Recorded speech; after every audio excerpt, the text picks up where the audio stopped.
Ever made up an excuse to cancel weekend plans just so you could stay home and do absolutely nothing? Society calls it lazy, says you got no ambition. But neuroscience? It says your brain is literally in emergency survival mode. We live in a world that won't stop screaming. Every single morning you wake up, society slaps a performance ticket right onto your shoulders. You gotta project high energy. You gotta build your personal brand. You gotta optimize every single hour, every minute. And if your weekend isn't packed with aesthetic photos from a cute coffee shop or some spontaneous road trip, you're made to feel like you're falling behind. It's an obsession with constant hustle. But what if I told you that deep, unspoken craving for a day that is completely boring, utterly ordinary, and totally unobserved is actually the peak of psychological evolution? Go pour yourself a cup of tea, dim the lights. Today, we're gonna decode why the smarter you get, the more you just want a boring life. To understand why you deeply crave shutting yourself in, we gotta look at what's actually happening inside your skull the second you step out the front door. Most people think burnout only hits when you're grinding 14 hours a day. Nope. There's a way more dangerous kind of exhaustion. It builds up bit by bit. It's called micro-stress extraction. Take a super simple example, meeting an acquaintance for a quick coffee. Sounds relaxing, right? Society marks that down as a low-key, chill activity. But for a sensitive brain, that coffee shop is nothing short of an overheating data processing center. While you're sitting there taking a casual sip, what's your brain actually doing? It's constantly tracking every subtle facial movement across the table. It's trying to filter out the blaring background music, the clinking cups around you, the traffic outside. At the same time, it's managing your own face. Nod at the right time, smile on cue, toss out polite, normal small talk. Clinically, that's called masking wearing a social mask. You think you're just sitting there sipping coffee? No. Your brain is running 50 heavy apps in the background all at once. It's burning through a massive amount of glucose. And the result? After 2 hours of relaxing, you walk back home feeling completely drained to the bone. The modern world is literally engineered as a neural energy vacuum. Every app notification, every billboard, every casual conversation, all designed to strip mine your attention, bumping dopamine and cortisol into your bloodstream at a violently unnatural rate. It leaves your sympathetic nervous system, the system in charge of your primal fight-or-flight response, permanently stuck on the on switch. You're just taking a walk down the street, but biologically your brain is processing data like you're being hunted down by a wild animal in a jungle. And that's the exact moment the craving for home kicks in. The second you step past your front door, turn the lock, and sink into your sofa, a biological miracle begins. It's not toxic isolation. It's a neurological intensive care unit. It sends a massive signal down your entire body. You're safe. The danger is gone. Instantly, the parasympathetic nervous system takes over. Your heart rate slows. Blood pressure drops. Your brain starts flushing out all that toxic cortisol waste accumulated throughout the day. Whatever boring routine you do next, staring blankly at the ceiling, rewatching an animated movie you know by heart, or just watching the rain isn't useless. It's literally how you heal your own brain through intentional understimulation.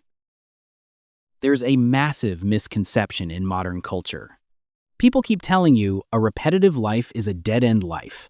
They preach that you gotta step out of your comfort zone, take risks, and turn every single day into some epic adventure. But neuroscience shows us the exact opposite. Predictability isn't a cage keeping you trapped. It's a launch pad. Ever wonder why some of the most brilliant minds in history, from top scientists to legendary writers and philosophers, engineered insanely boring lives for themselves? Look at Steve Jobs with that iconic black turtleneck every single day. Look at Charles Darwin with his walk scheduled down to the exact minute. They weren't doing that because they lacked imagination. They did it to fight off a very real psychological threat: decision fatigue.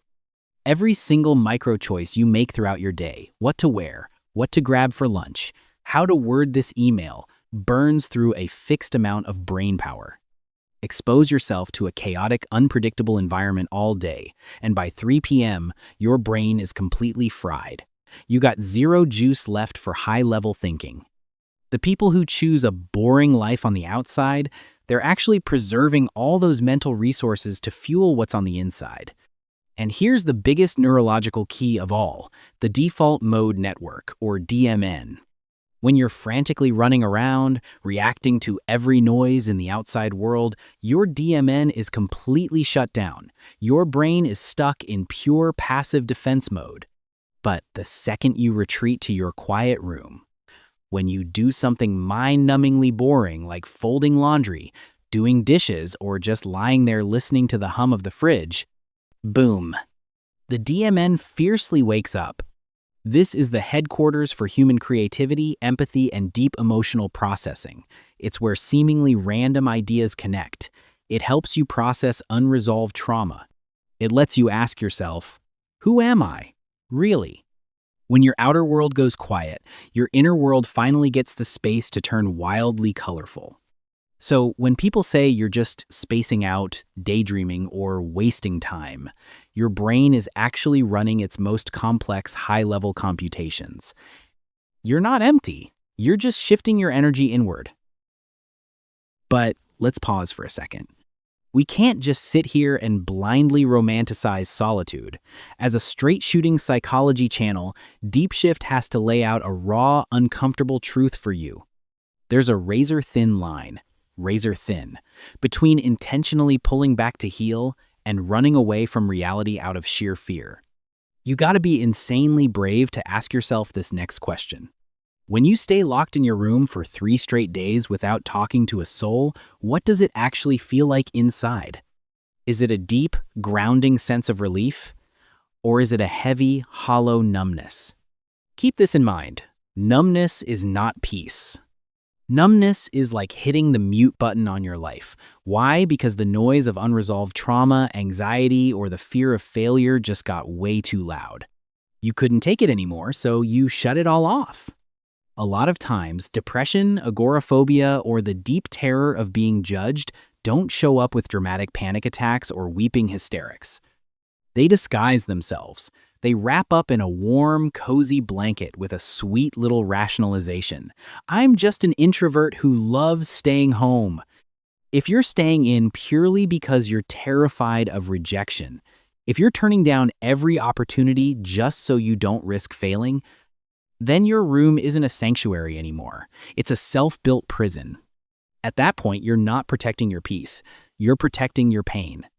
So how do you tell if you're healing or just hiding? It comes down to 2 words: intentional grounding. If you cancel plans just to lie in bed scrolling short-form videos for 6 hours, frying your brain on cheap dopamine to kill time, that's escapism. That's rot. Real rest takes real courage. It means turning off the phone, cooking a meal from scratch and actually smelling the spices, tending to a plant, reading a physical book, or just sitting there in silence and letting yourself cry if the week beat you down. Healthy solitude doesn't turn you into a runner. It builds you up so that when you finally step back out into the loud world, you aren't doing it out of obligation.